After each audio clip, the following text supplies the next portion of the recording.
Hello, welcome to day 4 of Beer to Take. I'm the Rook, and this is the Scoreboard Addicts Beer to Take segment where we take you from December 1st all the way to Christmas Day with our 24 days advent calendar with beer. Today I am trying this Edmund Oast Brewing Apple Cider Doughnuts. Look at the can, it's Apple Cider Doughnuts. I love Apple Cider Doughnuts, I love apple cider. I was gonna have to get this one. So, take a look at it right here. Here's the beer. In my mug, take a close-up look, and you'll see it actually looks kind of like apple cider. It has that deep apple cider color. Looks pretty good. I think I made an excellent choice of this one. I don't think it's gonna be as bad as the OVP that I did on day 1. So check out day 1 if you want to see what I thought about OVP from Sim Adams. But this one, I don't think I'm gonna be disappointed with. So I'm gonna check it out.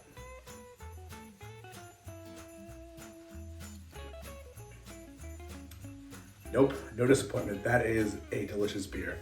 This is a, it's an ale brewed with lactose with vanilla and natural flavors added. And this does taste like a, like almost like apple cider.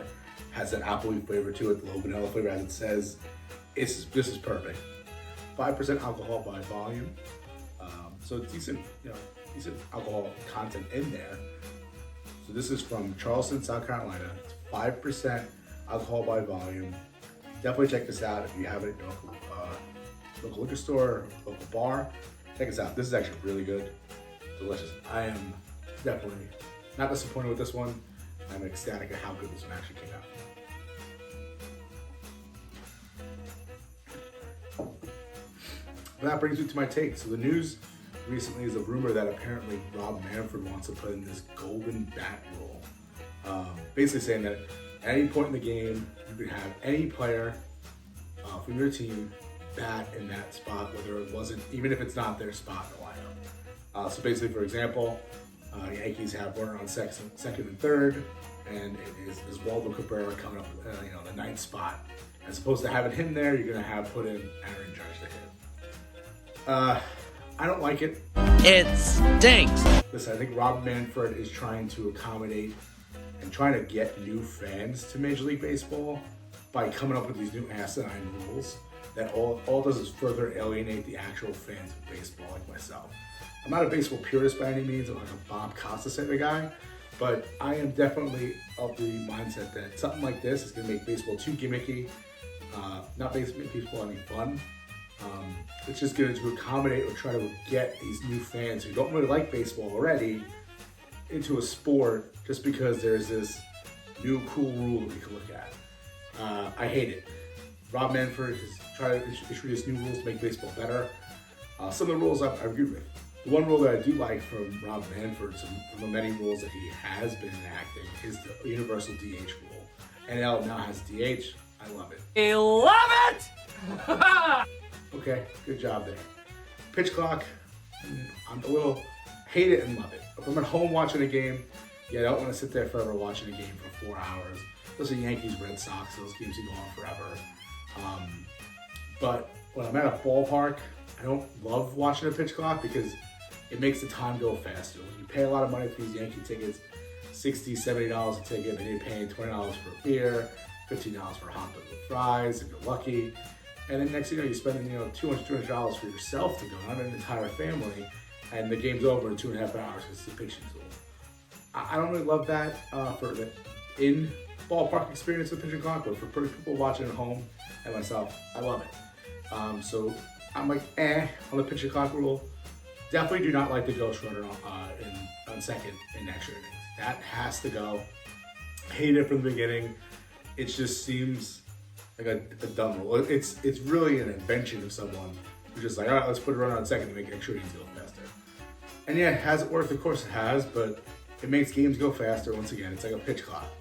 And what we used to love those times when you watch a game until like 3 o'clock in the morning or 2 o'clock in the morning on the East Coast, and it's like 18, 19 innings in, and they're like, we're coming onto the longest possible baseball game in terms of hours or time played or how many innings have been played.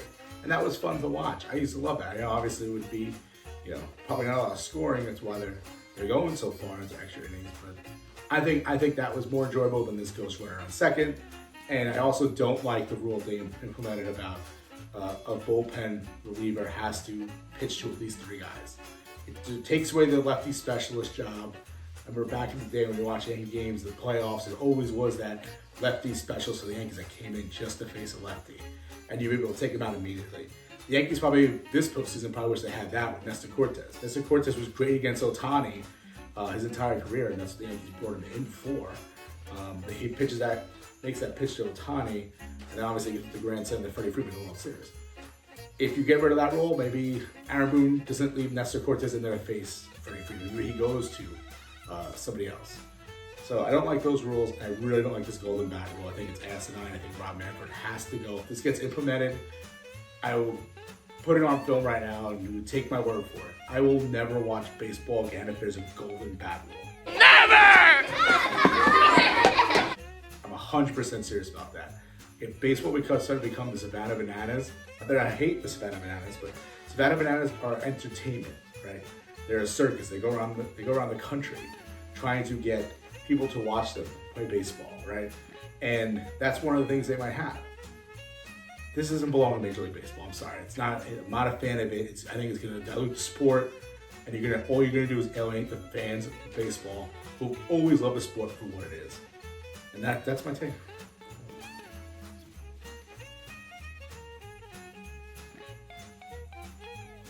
That's a good beer. Rob Manfred has to go. I'm going to give this beer a rank out of 5 beers in flight. I'm going to give this a high ranking, which might feel a little crazy. This early on in beer to take, I'm going to give this a 4.2. 4.2 beer on this. This is delicious. It is crushable. It's not heavy. It's light. The apple cider flavor is 100% there. The can delivers what we want. When we pick out a beer and it says something on the can, we get it. Unlike that OVP. Cheers. See you guys on day 7. Thanks for watching. Be sure to like, comment, and subscribe to That Sports Podcast Network for all the Beer and a Take segments.